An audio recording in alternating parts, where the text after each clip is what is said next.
Bismillahirrahmanirrahim. Assalamualaikum warahmatullahi wabarakatuh. Saya Slamet Tarmidi dari IAT 4A akan meresum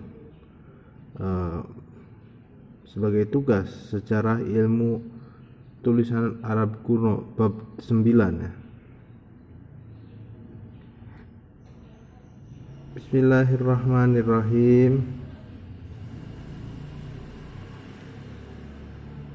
Latar belakang sejarah karakter bahasa Arab. Asal-usul karakter bahasa Arab sifatnya masih spekulatif dan tidaklah mengejutkan sama sekali tatkala para orientalis membuat rekayasa teori mereka masing-masing. Di antara orientalis ada beberapa yang beranggapan bahwa umat Islam bangsa Arab tidak memiliki sistem tulisan sejak zaman kehidupan Nabi Muhammad. Kata-kata Profesor Miganan menyebut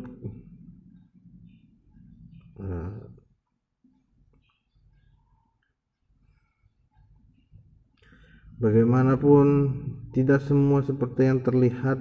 Menurut Abbott, manuskrip Arab Kristen tertua adalah dari tahun 876, yakni 264 Hijrah. Awad bahkan menyebut adanya manuskrip yang lebih awal lagi yang ditulis pada tahun 867 Masehi.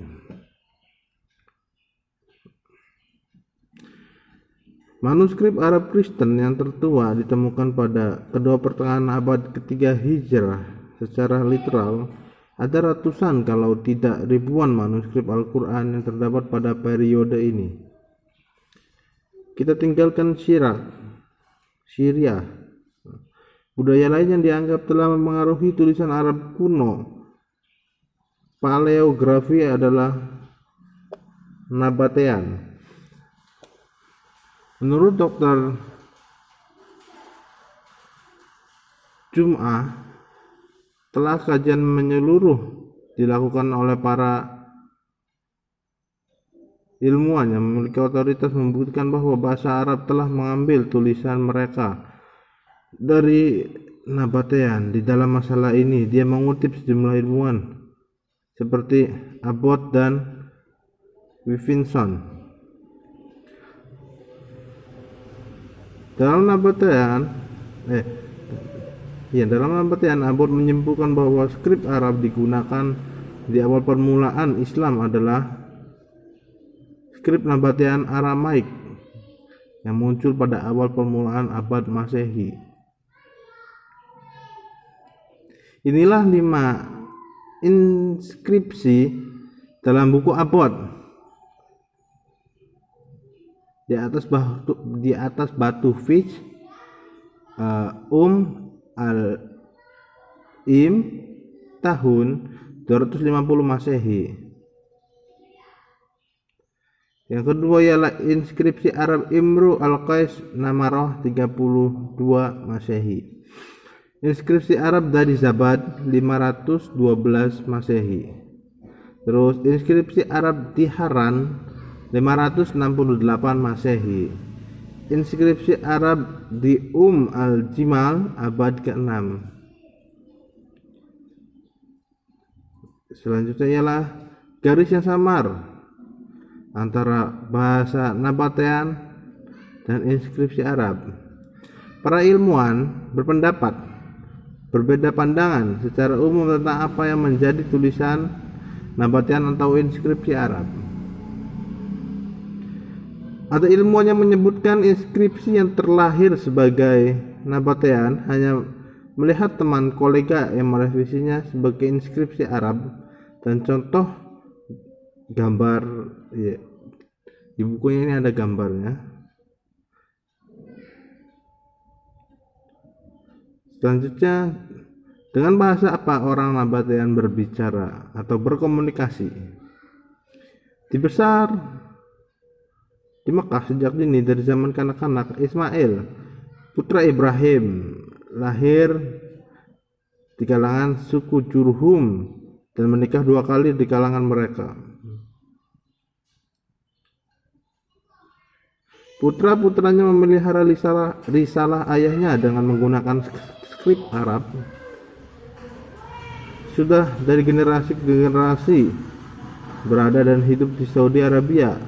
Ketika Nabat kemudian berhijrah ke utara, dia semestinya membawa alfabet dan bahasa Arab pertamanya. Dari keturunan inilah akhirnya mendirikan dinasti Nabatean. Selanjutnya bukti-bukti, beberapa bukti yang menunjukkan bahasa Arab kuno memiliki alfabet, ialah inskripsi 3 bahasa sebelum Islam dalam bahasa Arab, Yunani, Syriak di Zabad, Suriah Utara bertanggalkan 512 Masehi. Yang kedua ialah inskripsi bahasa Arab lainnya yang sebelum Islam di Jabal Asis 150 km ke tenggara Damaskus. Hanan, inskripsi bahasa Arab sebelum Islam kira-kira tahun 568 Masehi. Inskripsi Islam di atas Jabal Sala, Madinah menurut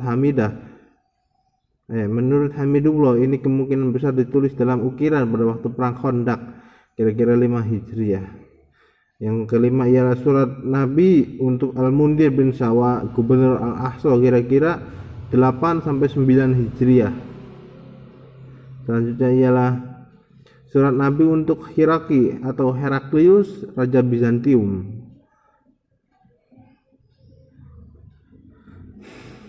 Kemunculan beberapa skrip dan masalah penanggalan mushaf Kufi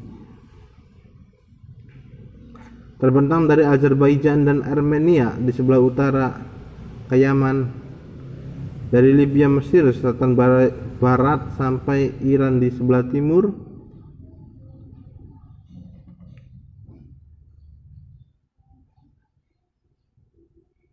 Perubahan yang cepat pada skrip Arab seperti kita jumpai karakter garis tajam dan bulat bersambung seperti tidak lurus berkembang bersamaan dengan penembangan skrip Hijazi pada tingkat awalnya, seperti contoh batu Al-Hijr tahun 31 Hijriah yang dikelompokkan oleh beberapa ilmuwan sebagai skrip Kufi.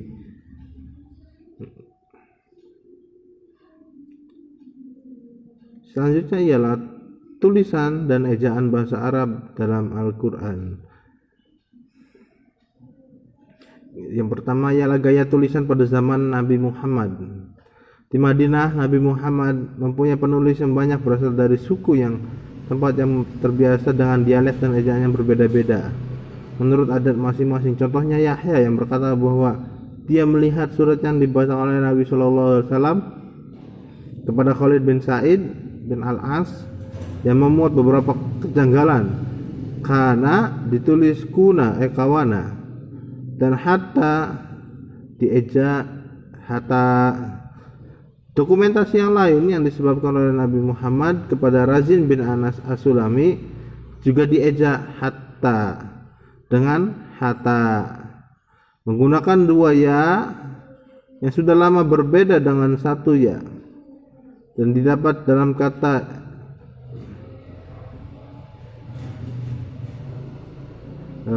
bi'aidin dan gairu sudah jelas tidak menggunakan titik pada surat-surat Nabi SAW. Kajian tentang ortografi atau ejaan mushaf Utsmani. Telah banyak buku menyinggung tentang ejaan yang janggal dalam mushaf Utsmani dan lebih detail lagi khususnya dalam menganalisis contoh-contoh ejaan yang menyeleweng di antara beberapa bab Al-Muqni. Diberitahukan 3 contoh dalam buku ini. Yang pertama ialah kata yukhadi'una Allah. Tapi dalam mushaf Utsmani kha itu ialah pendek, yukhadi'una Allah. Sedangkan bacaan yang sebenarnya ialah kha adalah mad panjang. Selanjutnya wa idza wa'adna Musa. Bacaan yang sebenarnya ialah Wa idza wa'adna Musa. Wawu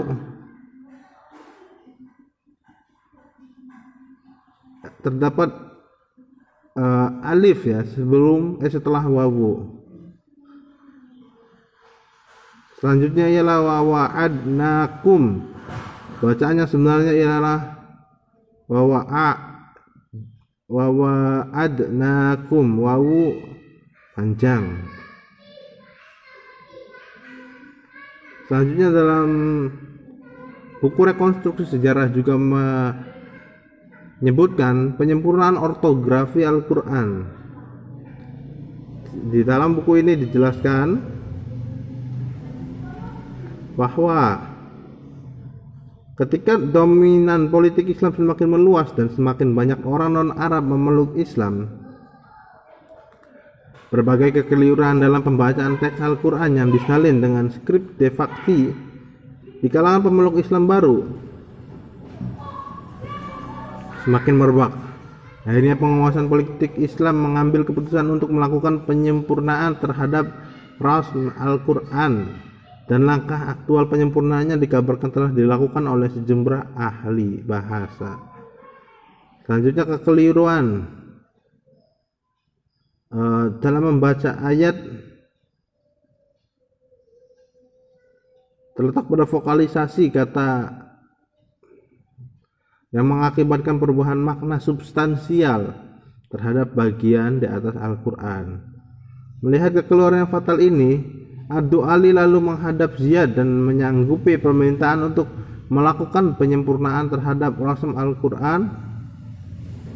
Ia kemudian memperkenalkan tanda-tanda vokal yang penting, yakni di titik atas huruf vokal A, titik di bawah huruf vokal I, titik di sela-sela atau di depan huruf vokal U. Nah, dua titik yang vokal merangkap tanwin, dan untuk konsonan mati atau sukun tidak dibubuhkan tanda apapun. Tanda-tanda vokal ini dalam penulisan mushaf diberi warna yang berbeda dari warna huruf-hurufnya. Menurut sebagian riwayat, tidak seluruh huruf dalam mushaf diberi tanda vokal. Tanda-tanda ini dicantumkan pada huruf-huruf terakhir tiap kata atau huruf-huruf tertentu yang memungkinkan terjadinya kekeliruan. Terima kasih. Assalamualaikum warahmatullahi wabarakatuh.